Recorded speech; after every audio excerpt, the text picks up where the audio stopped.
এইখিনি ইতিমধ্যে আমি আপোনালোকৰ আগত এবাৰ পাঠ কৰি দিব বিচাৰিছোঁ। আমাৰ প্ৰথম দাবীটোৱে হৈছিলে আমাৰ যিখন স্বাস্থ্যকেন্দ্ৰ আছে সেই স্বাস্থ্যকেন্দ্ৰখন 24 ঘণ্টা আগবঢ়াব পৰাকৈ চিকিৎসকৰ লগতে সমান্তৰালকৈ অন্য যি স্বাস্থ্যকৰ্মী প্ৰয়োজন আছে সেইখিনিকো ফুলফিল কৰিব লাগে বুলি প্ৰথম দাবীত আছিলে। দ্বিতীয় দাবীটোত আছিলে চৰকাৰী খণ্ডৰ 30খনৰো অধিক বিচনাযুক্ত যিহেতু সামূহিক স্বাস্থ্যকেন্দ্ৰখনৰ গাইডলাইন অনুসৰি নিৰ্দিষ্ট সংখ্যক চিকিৎসক বিশেষকৈ শিশু ৰোগ বিশেষজ্ঞ আৰু প্ৰসূতি ৰোগ বিশেষজ্ঞ নিযুক্তিৰ কাৰণে আমি দাবী দিছিলোঁ। আৰু 60খনৰো অধিক গাঁও আৰু 6খন চাহ বাগিচাক সামৰি প্ৰায় ৭৫,০০০ অধিক জনসংখ্যা থকা স্বাস্থ্যকেন্দ্ৰটোক আল্ট্ৰাচাউণ্ডৰ ব্যৱস্থা কৰিবলৈ আমি দাবী জনাইছোঁ। আৰু চতুৰ্থতে আছে সঘনে বিকল হৈ থকা এক্সৰে মেচিনৰ ক্ষেত্ৰত এটা কাৰ্যক্ষম এক্সৰে মেচিনৰ ব্যৱস্থা কৰিবলৈ আমি দাবী জনাইছিলোঁ।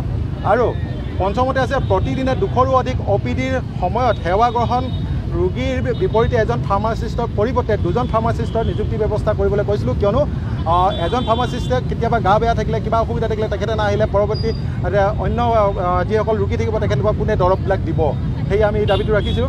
চতুৰ্থতে আছে প্ৰয়োজনীয় ঔষধ পৰ্যাপ্ত পৰিমাণে মজুত ৰখাৰ ব্যৱস্থা কৰিবলৈ কৈছোঁ, কাৰণ প্ৰেছক্ৰিপশ্যনত 3টা লিখিলে তাৰে 2টা পায় 1টা নাপায়, তেনেকুৱা এটা হয়, কেতিয়াবা 1টা পায় 2টা নাপায়, সেইকাৰণে এইটো দাবী দিছোঁ। আৰু সপ্তমত আছে ডাঙৰীয়া সামূহিক স্বাস্থ্যকেন্দ্ৰত প্ৰয়োজনীয় মাত্ৰাত সাপৰ বিষাৰক এণ্টিভেনম মজুত ৰখাৰ দাবী জনাইছোঁ। এইটো কাৰণে যিহেতু আমাৰ গ্ৰাম্য অঞ্চল হয়, ইয়াত বিভিন্ন সাপৰ বসতি আছে, সেইকাৰণে এই দাবীটো ৰাখিছোঁ। অষ্টমতে আছে ডাঙৰীয়া সামূহিক স্বাস্থ্যকেন্দ্ৰটো পৰ্যাপ্ত পৰিমাণে ৱাৰ্ড বয়ৰ ব্যৱস্থা কৰিবলৈ কৈছোঁ।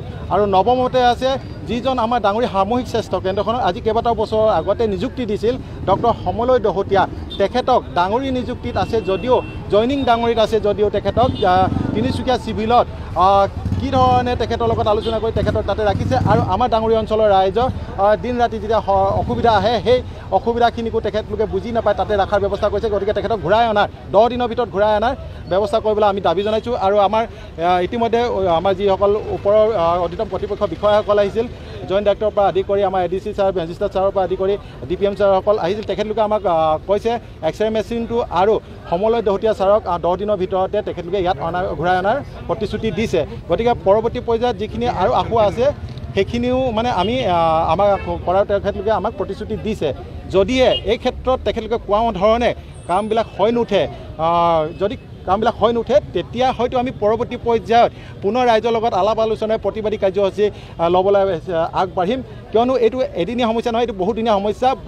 বহু বছৰৰ পৰা আমি বহুজনক এই বিষয়টো অৱগত কৰাৰ পিছতো কোনো ধৰণৰ ফল নধৰাত ৰাইজে যিহেতু ওলাই আহি দল সংগঠনৰ লগত ওলাই আহি আলোচনা কৰি যেতিয়া প্ৰতিবাদী হুংকাৰ দিছিলে, সেই হুংকাৰৰ পিছতে আজি প্ৰতিবাদী হুংকাৰ আৰু যোৱাকালিৰ ভিতৰত তেখেতলোকে 3জন, এজন ডক্টৰ আৰু 2জন CSOক ব্যৱস্থা কৰিছে। সেয়ে আমি তেখেতলোকৰ ওপৰত অকণমান আস্থা ৰাখিছোঁ যে ৰাইজৰ দাবীটো তেখেতলোকে মানিবলৈ হয়তো আগবাঢ়ি আহিছে, আমাক সন্মান জনাইছে। সেয়ে পৰৱৰ্তী সময়ত সোনকালে কামখিনি হওক বুলি আমি বিশ্বাস ৰাখিছোঁ, তেখেতলোকৰ ওপৰত আশা ৰাখিছোঁ। যদিহে নহয় তেতিয়াহ'লে আমি পুনৰ ৰাইজৰ লগত আলাপ আলোচনা কৰি আগবাঢ়িম।